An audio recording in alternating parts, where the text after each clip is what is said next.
I'm Christopher, 26 male. I live in a modest one-bedroom apartment in the city, working as a data analyst for a mid-sized tech firm. My life is built on logic, numbers, and verifiable facts, which is probably why the messy, emotional betrayal I'm about to describe hit me so hard. My parents, the very people who taught me the value of honesty, sold me a car that was a ticking time bomb, a beautifully polished lie on four wheels, and they did it with a smile. This is the story of how I used the very skills they admired, my patience, my attention to detail, and my belief in consequences, to dismantle their deception piece by piece. Before this story unfolds, I'd love to connect with you. Please let me know in the comments where you're watching from and what time it is in your corner of the world. It's amazing to see how far these stories can travel. The whole thing started, as many family disasters do, with an act of supposed generosity. For 2 years, I had been saving diligently for a reliable, late-model used car. My old clunker, a relic from my college days, was on its last legs, and the constant fear of a breakdown was a major source of stress. I'd spent months researching, comparing models, and building a detailed spreadsheet of options, prices, and reliability ratings. I was looking for a specific sedan known for its safety and longevity, and I was prepared to spend up to $15,000, the entirety of my savings, to get a good one. My parents, Richard and Brenda, had always been a strange mix of supportive and controlling. My dad, a retired used car salesman, carried himself with an unshakable confidence that often bordered on arrogance. He saw every interaction as a negotiation and believed he could talk his way into or out of anything. My mom, a longtime bank teller, was the quieter partner in their marriage, but she was meticulous with money and fiercely protective of their financial security. They lived comfortably in the suburbs, their lives a testament to careful planning and, as I would later learn, a flexible approach to ethics. When I mentioned my car search during a Sunday dinner, my dad's eyes lit up with a familiar predatory gleam, the one he got when he smelled a deal. "Christopher, why would you go to a dealership and let them fleece you?" he said, leaning back in his chair. "You know the game, they'll see you coming a mile away. Tell you what, let me handle it. I still have connections. I can find you something much better than you could get on your own and for a better price." I was hesitant. Part of me, the part that had just spent 2 years saving, wanted the satisfaction of making this purchase myself. It was a milestone, a symbol of my independence. But another part of me was tired. The search was exhausting, and the idea of my dad, with his decades of experience, navigating the murky waters of the used car market for me was undeniably appealing. "I don't know, Dad," I said. "I've done a lot of research. I have a specific model in mind." "Let me guess, a sensible Japanese sedan?" he scoffed. "Boring, reliable, sure, but no soul. I saw a beauty the other day, a 3-year-old luxury European model. Low mileage, pristine condition. The owner was an elderly gentleman who barely drove it. It's a $25,000 car, easy. But his kids are handling the estate and they just want it gone." My mom chimed in, placing a hand on my arm. "It's a wonderful idea, sweetie. Your father knows what he's doing. We just want to help you get the best possible car for your hard-earned money." Her voice was sincere, and it chipped away at my resolve. They seemed so eager to help, so proud of my financial discipline. The deal he proposed was, on the surface, incredible. He claimed he could get this premium sedan for $18,000. He and Mom would even invest $3,000 as a gift, meaning I would only have to pay the $15,000 I had already saved. "Think of it as an early inheritance," Dad said with a wink. "A little something to help you get started properly." The offer was intoxicating, a car that was leagues above what I could afford for the exact price I was prepared to pay, with the added bonus of my parents' help. It felt like a validation of all my hard work. Against my better judgment, I ignored the little voice in my head that whispered, "It's too good to be true." I agreed. A week later, the car was sitting in their driveway. It was stunning. A sleek dark blue sedan with a tan leather interior that still had that new car smell. It was everything my dad had promised and more. He handed me the keys with a flourish. "Told you I'd take care of you, son. She's perfect." I did my due diligence, or so I thought. I looked it over, checked the VIN against a basic online history report, which came back clean, and took it for a test drive. It handled beautifully. The engine was quiet, the ride was smooth. I was ecstatic. We went to my mom's bank to handle the paperwork. She had everything prepared. I signed a bill of sale, transferred the $15,000 to their account, and they handed me the title. I glanced at it briefly. It looked official, with my name listed as the new owner. I was so caught up in the excitement that I didn't scrutinize it as closely as I should have. I trusted them. Why wouldn't I? For the first 6 months, the car was a dream. It was my pride and joy. I washed it every weekend, took it on road trips, and felt a surge of pride every time I got behind the wheel. It represented my success, my parents' love, and my bright future. I even called them a few times just to thank them again for their incredible generosity. Of course, Christopher, my dad would say, his voice thick with paternal satisfaction. That's what family is for. The illusion of that perfect car, that perfect family gesture, was so complete, so beautifully constructed, that I never once suspected the rotten foundation it was built upon. I was living in a bubble of blissful ignorance, cruising down the highway in a vehicle that was, in reality, a monument to their greed and a vessel for their lies. The bubble was about to burst in the most jarring and expensive way imaginable, and the sound of it popping would be the sound of my relationship with my parents shattering for good. It was a betrayal that went far beyond a simple bad deal. It was a fundamental violation of trust that would force me to question everything I thought I knew about them and ultimately about myself. The price of the car wasn't $15,000, it was my innocence. And the final payment was still due. The first sign that something was wrong was subtle, easy to dismiss. It started about 7 months after I bought the car. There was a faint, intermittent rattling noise coming from the front passenger side, usually only when I drove over bumpy roads. At first, I chalked it up to something loose in the glove compartment or a quirk of the car. It was a European model after all, and I'd heard they could be finicky. I'd turn up the radio and the sound would disappear, forgotten. But the rattle didn't go away. Instead, it slowly grew more persistent, more pronounced. It was a tiny, nagging inconsistency in an otherwise perfect machine, a loose thread in a flawless tapestry. My dad had always prided himself on being a car guy. Growing up, he'd taught me how to change a tire and check the oil, but his knowledge always seemed more theoretical than practical, more about the art of the sale than the science of the engine. When I mentioned the rattle to him over the phone, he was instantly dismissive. "Oh, that's nothing," he said with an airy wave of his hand that I could practically hear through the receiver. "These high-performance cars are tuned tight. Probably just a piece of trim vibrating. Don't worry about it unless it gets worse." So I didn't worry, I trusted his assessment. He was the expert, the one who had got me this amazing deal. He had sold cars for 30 years, surely he knew a minor vibration from a real problem, but the noise did get worse. It evolved from a rattle into a distinct clunking sound whenever I made a sharp right turn. That was harder to ignore. It was a sound that felt structural, deep within the bones of the car. Around the same time, I noticed another issue. The tire on the front passenger side, the same side as the noise, was wearing down unevenly on the outer edge. I was diligent about checking my tire pressure, so I knew that wasn't the problem. Something was off with the alignment, or perhaps something more serious with the suspension or frame. The final straw came on a rainy Tuesday morning during my commute to work. As I accelerated to merge onto the highway, the car suddenly pulled sharply to the right. It was a violent, unexpected jerk that nearly sent me into the guardrail. My heart hammered against my ribs and my hands gripped the steering wheel with white-knuckled intensity. I managed to correct it, but for the rest of the drive, I felt a profound sense of unease. The car no longer felt safe. It felt unpredictable, hostile. The dream had become a low-grade nightmare, and the rattling was no longer a minor annoyance. It was a warning bell. That evening, I called my friend Sam. Sam was a paralegal at a downtown law firm, but his real passion was cars. He was the kind of guy who spent his weekends rebuilding engines and could diagnose a problem by the sound it made. He was sharp, methodical, and the most trustworthy person I knew. I described the series of issues I'd been experiencing, the escalating noise, the uneven tire wear, and the terrifying pull on the highway. Sam listened patiently, asking clarifying questions. "And this started when, about a month ago?" he asked. "And it's only on the front passenger side." "Yeah, exclusively," I confirmed. I told my dad about it, and he said not to worry, that it was probable. "Why just trim?" There was a long pause on the other end of the line. When Sam finally spoke, his voice had lost its casual tone. "Chris, a retired car salesman telling you not to worry about a noise is like a wolf telling you not to worry about your sheep. Rattles can be nothing, or they can be a sign that something is seriously wrong. The uneven tire wear and the car pulling like that, that's not trim, man. That's a classic symptom of frame damage." Frame damage, the words hung in the air, heavy and ominous. Frame damage, how is that possible? My dad said the car was pristine. The history report was clean. "Basic reports can miss things," Sam explained. "Especially if a car was repaired at a shop that doesn't report to those services, or if it was moved across state lines. Look, it could be a bad control arm or a worn-out ball joint, but the combination of symptoms is a huge red flag for something major. You need to get it looked at by a professional, and I don't mean the dealership. You need an independent mechanic, someone who will give you the unvarnished truth." His seriousness spooked me. The trust I had placed in my father's expertise began to crumble, replaced by a creeping dread.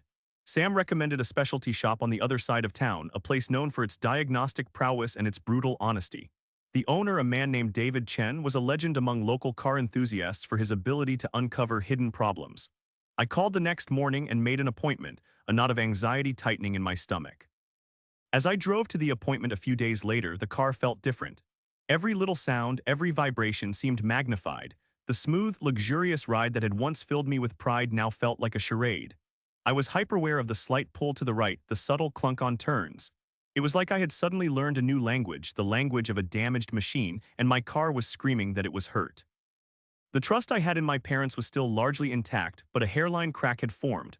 I reasoned that perhaps my dad had been duped too. Maybe the elderly gentleman he'd bought it from had been dishonest. My dad, for all his bravado, could be overly trusting of a good story. It didn't occur to me, not yet, that he could be the source of the deception. I was still operating under the assumption that this was a shared problem, a case of bad luck that we would figure out together. I was clinging to the belief that my parents were on my side. I parked the car in front of David Chen's garage, took a deep breath, and walked inside, completely unprepared for the fact that the man I was about to meet wasn't just going to diagnose a problem with my car. He was going to expose a betrayal so profound it would redefine my entire world. The rattling was just the overture to a symphony of lies, and the conductor had been my own father. David Chen's garage was the antithesis of the slick, customer lounge-equipped dealerships I was used to. It was a purely functional space, clean but smelling sharply of grease and metal. Tools were neatly arranged on pegboards and the concrete floor was spotless. David himself was a man in his mid-30s with a calm, focused demeanor. He moved with an economy of motion that suggested deep competence. He didn't waste time with small talk. "Christopher?" he asked, wiping his hands on a rag. Sam called ahead. "You're the one with the European sedan making noises." "That's me," I said, feeling a fresh wave of anxiety. "It's a rattle that's turned into a clunk, uneven tire wear, and it pulled hard to the right on the highway the other day." David nodded slowly, his eyes already scanning the car through the bay door. "Pull it onto the lift," he instructed. "Let's see what it has to say for itself." I did as he asked, my hands clammy on the steering wheel. As the hydraulic lift whirred to life, raising my beautiful blue sedan into the air, I felt a sense of vulnerability, as if my own secrets were about to be exposed. David spent a few minutes walking under the car, a powerful flashlight in his hand, his expression unreadable. He was silent for what felt like an eternity. He ran his hand along the frame rail on the passenger side, then moved to the suspension assembly, his light lingering on the bolts and welds.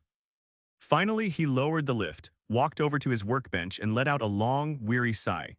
He looked at me, and for the first time, his professional calm was replaced by a look of genuine pity.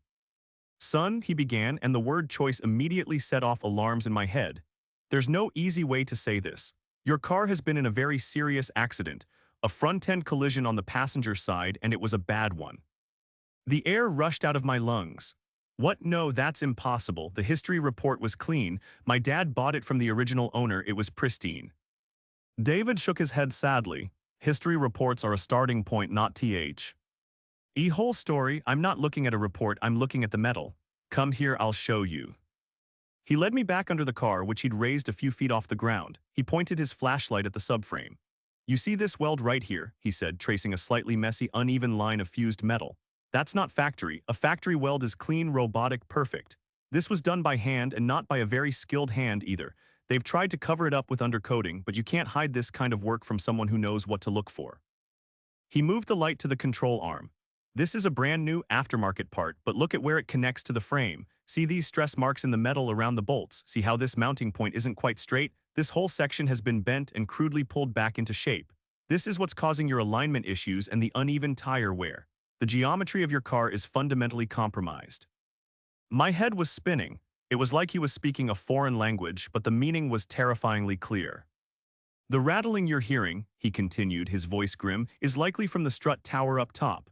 When a car takes a hit this bad, the force travels all the way up. I'd bet my reputation that if we peel back the fender, we'll find more shoddy repair work. This car wasn't just in an accident, it was structurally totaled and then pieced back together." I leaned against a workbench, feeling sick. "Totaled, but it has a regular title, not a salvage title." David's expression hardened. "That's the most concerning part. A car with this level of damage should have been written off by the insurance company and issued a salvage title. The fact that it has a clean title suggests something illegal happened. It's a practice called title washing. Someone somewhere went to great lengths to hide this car's history. They moved it through a state with lax regulations to get a new, clean title issued, erasing its past." The implications of his words began to sink in, each one a hammer blow. My car wasn't just flawed, it was a Frankenstein's monster of welded metal and hidden damage. It wasn't just unreliable, it was fundamentally unsafe. The highway incident wasn't a fluke, it was a symptom of a catastrophic failure waiting to happen. Is it fixable? I asked, my voice barely a whisper. He was quiet for a moment, choosing his words carefully. Can you make it drivable? You could replace every damaged component, put it on a frame machine and try to pull it straight. It would cost you thousands, maybe 10,000 or more. But would it ever be right? Would it ever be as safe as a car that hasn't had its core structure shattered? No, absolutely not. In a future accident, it won't crumple the way it was designed to. It might just fall apart. Frankly, this car shouldn't be on the road. It's a danger to you and everyone around you. He turned off his flashlight and the garage suddenly felt darker. I'm sorry, Christopher. I know this isn't what you wanted to hear. Whoever sold you this car didn't just sell you a lemon. They sold you a lie and put your life at risk. I paid David for his time, my hands trembling as I handed him my credit card. The drive home was surreal. The car, my former pride and joy, now felt like a coffin.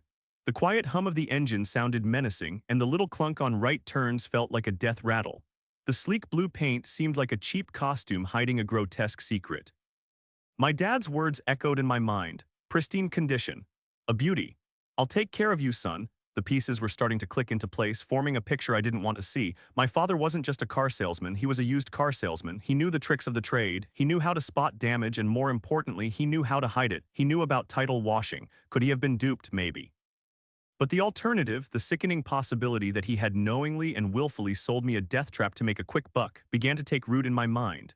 The betrayal I was feeling wasn't just about money anymore. It was about the casual, smiling disregard for my safety, my own father.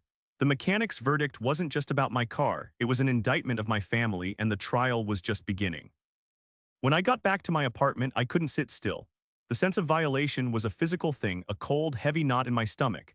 I paced my living room, replaying David Chen's words and my father's cheerful assurances. The dissonance was maddening. I needed facts. I was a data analyst after all. My entire career was built on cutting through noise to find the signal, on assembling disparate pieces of information until a clear picture emerged. I was going to apply that same ruthless logic to my own family. My first step was to get the most comprehensive vehicle history report money could buy. I went online and read the premium package from a service known for its deep dives into insurance and auction records. I entered the VIN, paid the fee, and waited for the PDF to generate. When it loaded, my blood ran cold. The first half of the report was exactly what I'd seen before: regular maintenance, one owner, no accidents. This was the clean record from its current wash title, but the premium report had dug deeper. On the last page, under a section for previously associated VIN records, there was a link. This vehicle may have a prior history under a different state title. I clicked it and the truth spilled out onto my screen. The car had originally been titled in a state 300 miles away, and under that original title, the history was a horror story. 2 years ago, it had been declared a total loss by an insurance company following a major front-end collision. It was then sold at a salvage auction. The buyer was a small, now-defunct auto body shop in a neighboring state, a state notorious for its title-washing loopholes. From there, the trail went cold for a few months before the car reappeared in my state, magically reborn with a clean title and no record of its catastrophic past. But the most damning piece of information was the name of the buyer at the salvage auction. It wasn't some anonymous body shop. The purchase was made by a holding company, a simple LLC. And when I Googled the name of that LLC, the first result was a business registration document. The sole proprietor, the owner of the company that had purchased my wrecked car from a salvage yard, was my father, Richard. I think I stopped breathing for a full minute. It wasn't a mistake. It wasn't that he'd been fooled. He was the architect of the entire deception. He had bought a wrecked car for pennies on the dollar, had it patched up cheaply, laundered the title to erase its history, and then sold it to his own son at a massive profit, all while pretending it was an act of fatherly love. The gift of $3,000 wasn't a gift at all. Based on salvage auction prices for that model, he probably paid no more than $5,000 for the wreck. Add a few thousand for the shoddy repairs, and he was still looking at a profit of at least $7,000 or $8,000 straight from my life savings. He hadn't just sold me a dangerous car, he had stolen from me, using my trust as his crowbar. My next call was to Sam. I laid out everything I had found: David Chen's assessment, the original salvage title, the auction record, the LLC registered in my dad's name. My voice was flat, devoid of emotion. I was in pure analytical mode. "Holy," Sam whispered after I finished. Chris, this is so much worse than I thought. This isn't just unethical. This is criminal. It's fraud. Specifically, it's fraudulent non-disclosure and misrepresentation. In our state, it is illegal for any seller, private or commercial, to fail to disclose that a vehicle has a salvage, rebuilt, or junk title. The fact that he washed the title doesn't matter. The legal history of the vehicle is a material fact, and he intentionally concealed it.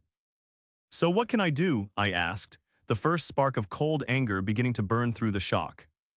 You have a rock-solid legal case, Sam said, his paralegal brain kicking into high gear. You have an expert witness in David Chen. You have a paper trail that leads directly from the salvage auction to your father's shell company. You have the bill of sale. You can sue him. Sue my own father. The idea was unthinkable just a day ago. Now, it felt like the only logical path forward. This wasn't a family squabble to be sorted out over Sunday dinner. This was a calculated crime that had endangered my life and defrauded me of my savings. I need you to help me organize this, I told Sam. I want every document, every record, every piece of evidence compiled into a perfect, undeniable timeline. I want to build a case so airtight that he can't lie or squirm his way out of it. For the next week, Sam and I worked tirelessly. He guided me on what to look for, and I used my data skills to dig it all up. I obtained the official accident report from the original collision detailing the severity of the crash. I found online photos from the salvage auction showing my car in its mangled, wrecked state, the front end crushed, the passenger side wheel bent at a sickening angle. The visual evidence was visceral and horrifying. We documented the cost of the cheap, aftermarket parts David had identified, proving the repairs were done for maximum profit, not safety. We created a flowchart that showed the car's journey from the crash site to the salvage yard, to my father's LLC, through the title washing state, and finally to my parents' driveway. Each new piece of evidence was another layer of the fraud peeled back, revealing the rotten core beneath. And with each layer, my grief and shock morphed into a cold, hard resolve. I thought. About my mother, Brenda. As a bank teller, she dealt with contracts and titles every day. There was no way she didn't know. She would have seen the paperwork, handled the money. She was complicit, a willing partner in the deception. Her gentle reassurances and warm smiles now seemed grotesque. By the end of the week, I had a thick folder of documents on my coffee table. It was a monument to my parents' avarice. It was a detailed, irrefutable story of their betrayal. I had done the investigation. Now it was time to build the weapon I would use to hold them accountable. This was no longer about getting my money back. It was about justice. It was about proving that facts are stubborn things and that no amount of charm or family obligation can make them disappear. I was going to force my parents to face the truth they had so carefully and cruelly buried. With the evidence compiled into a damning dossier, the next phase of my plan required a different kind of expertise. Sam, for all his paralegal knowledge, was adamant about one thing: I needed a lawyer, not just any lawyer, but a specialist in consumer rights and auto fraud. He gave me a name: Mr. Harrison. He was known as a bulldog, a litigator who took immense satisfaction in dismantling fraudulent sellers. Walking into Mr. Harrison's office felt like a significant escalation. My little folder of evidence now seemed both powerful and inadequate. Mr. Harrison was a man in his late 40s, sharp, impeccably dressed, and with an aura of intense focus. He didn't offer platitudes or sympathy. He got straight to the point. Sam gave me a brief overview, he said, gesturing for me to sit. Walk me through it from the beginning, don't leave anything out. For the next hour, I laid out the entire story, just as I had for Sam, but this time with the polished, organized evidence to back up every claim. I presented the timeline, the salvage auction photos, the report from David Chen, the title history, and the business registration for my father's LLC. I handed him the bill of sale my mother had notarized at her bank. Throughout my presentation, Mr. Harrison was silent, his steepled fingers resting on his chin, his eyes scanning each document I placed on his desk. His silence was more intimidating than any interruption would have been. When I finished, he leaned back in his leather chair and looked at me for a long moment. Mr. Miller, he began, his voice calm and measured, in my 15 years of practicing law in this specific field, this is one of the most egregious, clear-cut cases of deliberate auto fraud I have ever seen. The fact that the perpetrators are your parents is morally reprehensible, but from a legal standpoint, it only makes the deception more profound. A wave of validation washed over me. This wasn't just my hurt feelings, it was a legitimate, serious crime.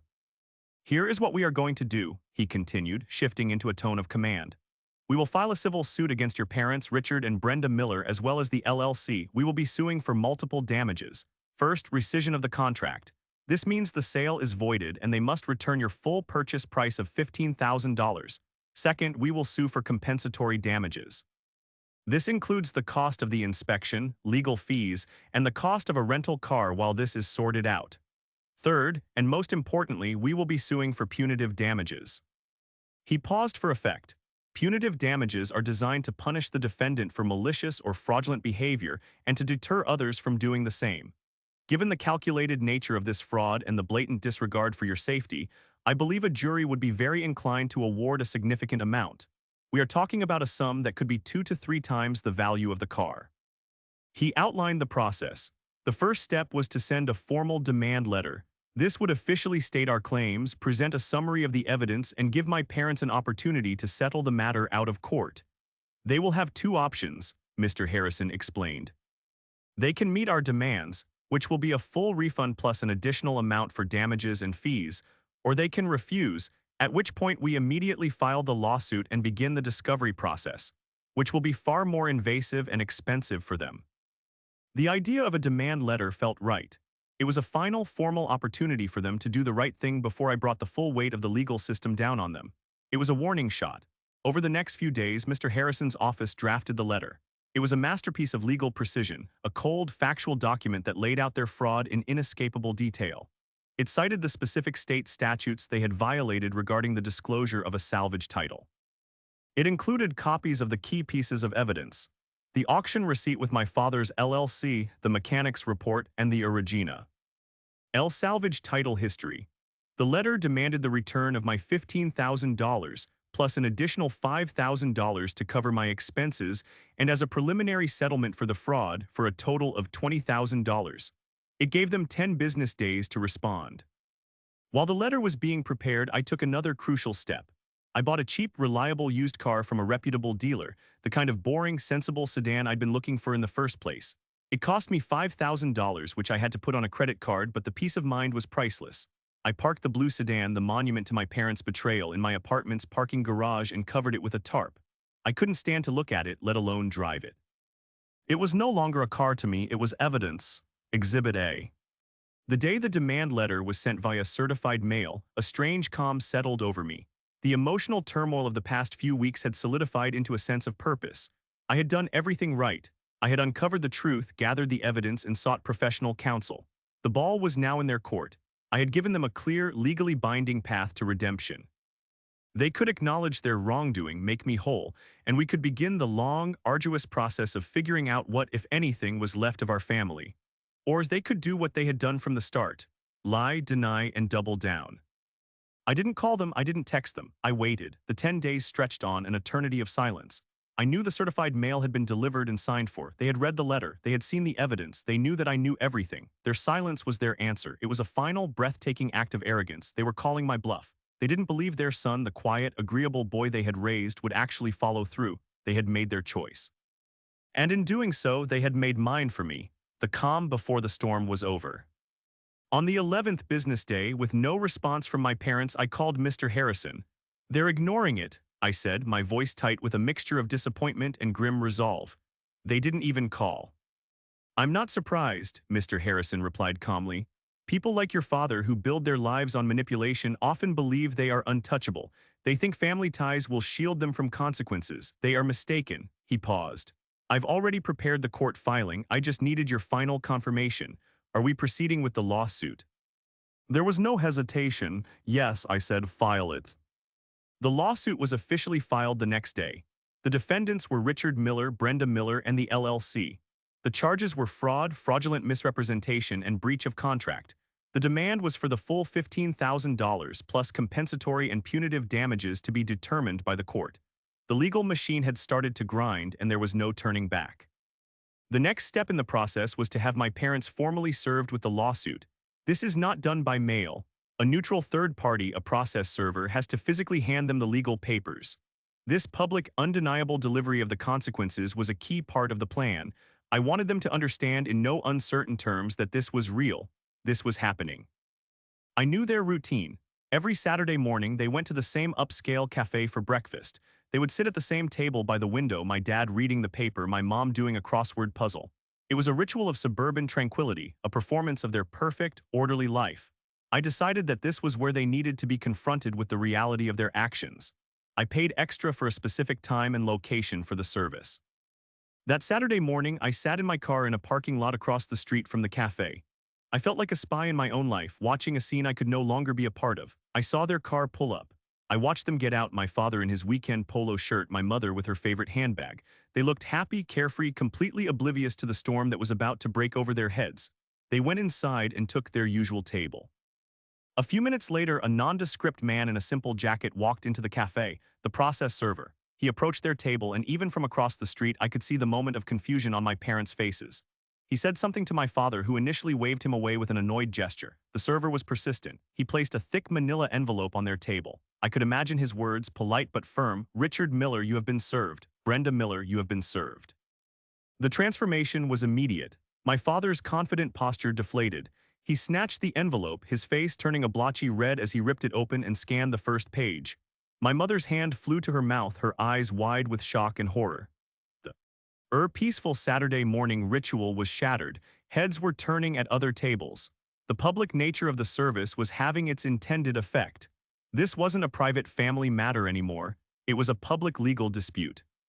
Their reaction came faster than I expected. My phone rang less than 10 minutes later. It was my dad. I let it go to voicemail. He called again, voicemail. Then my mom called, voicemail. Then came the text, first from my dad: "What is this? Call me now. You are making a huge mistake." Then from my mom: "Christopher, honey, please, there's been a terrible misunderstanding. We can fix this. Please call us. Your father is very upset." The words "terrible misunderstanding" were what broke me. A misunderstanding is getting the time of a movie wrong. A misunderstanding is not buying a totaled car, washing its title, and selling it to your son. That is a calculated, malicious act. Their refusal to acknowledge the basic reality of what they had done was the final confirmation that I had made the right choice. They weren't sorry for what they did, they were sorry they got caught. I forwarded the texts and the record of the missed calls to Mr. Harrison as he had instructed. His reply was swift: "Perfect. Do not respond to them under any circumstances. All communication must now go through me. They will call their lawyer and the lawyers will talk. This is exactly how it's supposed to work." The ensuing weeks were a flurry of legal maneuvering. My parents hired a lawyer who, as Mr. Harrison predicted, tried to bluster and intimidate. He sent a letter claiming his clients had no knowledge of the car's history and that they had sold it in good faith. He called the lawsuit a frivolous and vindictive act by an ungrateful son. Mr. Harrison's response was simple and devastating. He sent back a single email containing only 2 attachments: the photo of my car, mangled and crushed, from the salvage auction website, and a copy of the auction sale document, clearly showing the buyer as Richard Miller, sole proprietor of the shell company. The blustering stopped. The next communication from their lawyer was a request to discuss a settlement. They knew we had them. The evidence was irrefutable. Denying it in a court of law would open them up to perjury charges on top of the fraud. The confrontation hadn't been a screaming match. It hadn't been a tearful confession. It had been a quiet, official, and legally binding moment in a public cafe. It was the delivery of a document that stated in the cold, clear language of the law that their lies were over. I hadn't needed to raise my voice. The truth, when properly documented, has a power all its own. The law had knocked on their door, and it was a knock they could not ignore. The settlement negotiation was not a negotiation at all. It was a surrender. Mr. Harrison made our terms clear and non-negotiable. My parents' lawyer, having seen the strength of our case, advised them to accept. There would be no trial, no public airing of their dirty laundry in a courtroom. They chose the path of quiet capitulation to avoid a much larger, more public humiliation. The settlement agreement stipulated 3 things. First, they were to pay me a total of $30,000. This covered the full $15,000 refund for the car, $5,000 to pay off the credit card I used for its replacement, and an additional $10,000 in damages, which also covered Mr. Harrison's legal fees. Second, they were to arrange for the blue sedan, the evidence, to be towed from my apartment complex to a scrapyard at their own expense. I wouldn't have to touch it or even look at it again. Third, they had to sign a statement, drafted by Mr. Harrison, acknowledging that they had knowingly sold me a vehicle with a salvage history without disclosure. This wasn't for the court, but for me. It was the admission of guilt I knew I would never get from them personally. A week later, a cashier's check for $30,000 arrived at Mr. Harrison's office. The funds were transferred to my account that same day. Seeing that money reappear in my bank account was a strange feeling. It wasn't joy or victory. It was just closure. It was the numerical correction of a profound wrong. The financial part of the wound had been cauterized. The following Saturday, a flatbed tow truck arrived at my apartment building. I watched from my window as the driver loaded up the blue sedan. The tarp was pulled back, revealing the car that had caused so much turmoil. In the bright morning light, it still looked beautiful, a testament to how easily a lie can be polished to a convincing shine. As the truck pulled away, carrying the last physical remnant of the betrayal out of my life, I felt a weight lift from my shoulders that I hadn't even realized I was carrying. I never received a call, a letter, or an apology from my parents. Their communication came only through Thay. Our lawyer. The signed statement was the closest I got to an admission. Their silence spoke volumes. It told me that their pride was more important than their son. Their shame was not about their actions but about being held accountable for them. They had not learned a lesson in morality, only a lesson in consequences. The real aftermath wasn't about the money or the car. It was about navigating the crater they had left in my life. How do you explain to people that you've sued your own parents? How do you answer questions about what you're doing for the holidays? For a long time, I deflected. I became an expert in vague answers. I focused on my work, on my friendships, and on rebuilding my sense of security. Sam was a rock, never judging, always listening. My new old car, the boring and reliable sedan, became a symbol of my new life, one built on verifiable reality, not on shiny illusions. It started every morning without fail. It never rattled, it drove straight. Months turned into a year. The anger I had felt began to fade, leaving behind a quiet, deep-seated sadness. I was mourning the parents I thought I had. I was grieving the loss of the fundamental trust a child should have in the people who raised them. I came to understand that Richard and Brenda were not evil people in a grand sense. They were just deeply flawed, consumed by a greed and a transactional view of the world that eventually overrode their love for their own son. They saw a deal, an angle, an opportunity for profit, and they took it, forgetting that the person on the other side of the transaction was family. I don't know if I will ever speak to them again. Forgiveness is a complex thing and it requires remorse from the person who wronged you. Without that, there is no foundation upon which to rebuild. For now, there is only silence, but it's a peaceful silence. My life is my own, built by my own hands, financed by my own honest work. The title to my car is clean, and for the first time in a long time, so is my conscience. I sleep soundly at night, knowing that I stood up for myself and demanded to be treated with the basic honesty and respect that every person deserves, especially from their family. I drove away from the wreckage of their lies, not in a flashy sedan, but in a simple car on a straight road toward a future I could trust.